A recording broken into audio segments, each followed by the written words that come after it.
Friends हम लोग India gate घूमने आए थे तो यहाँ पे बहुत जोर से बारिश हो रही थी, तो जितना लड़कियां सब थी उसकी मेकअप खत्म होने से 6 लोगों की मौत हो चुकी है। माननीय श्री प्रधानमंत्री जी से हाथ जोड़कर विनती है कि जितने ब्यूटी पार्लर है उसको बंद कर दिया जाए, वरना ऐसी एक एक करके कम हो सकता है। तो आज बहुत तेज बारिश होने के कारण यहाँ पे बना नहीं पाए हैं, नज़ारा आपको दिखाएंगे। तो आप लोग को नेक्स्ट ब्लॉग में मिलेंगे और बहुत अच्छा वीडियो लेकर, आप लोग बने रहिए। तो फ्रेंड्स आप लोग लाइक सब्सक्राइब दबा के दीजिए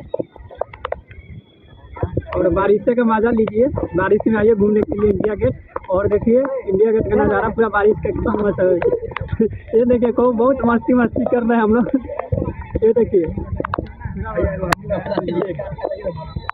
और पूरा बारिश का मजा लीजिए आप लोग। देखिए बारिश में कितना मजा आ रहा है, एक रील वीडियो भी शूट हो रहा है। ये देखिए भैया कैसे खाने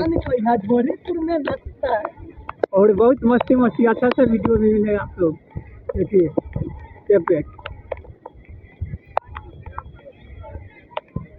बहुत रील वीडियो इधर शूट हो रहा है।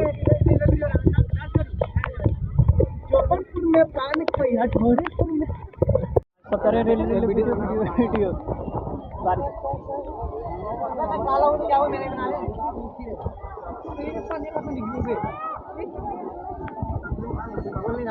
गाना तो देखिए इधर रील वीडियो सब शूट कर रहा है। देखिए आप लोग सामने देखिए, और वो लोग को शेयर सब्सक्राइब लाइक कमेंट कीजिए। और रील वीडियो भी शूट हो रहा है, वीडियो भी मिलेगा आप लोगों को देखने के लिए। आज बना नहीं पाए हैं वो लोग बारिश की वजह से, हम लोग गीला हो चुके हैं।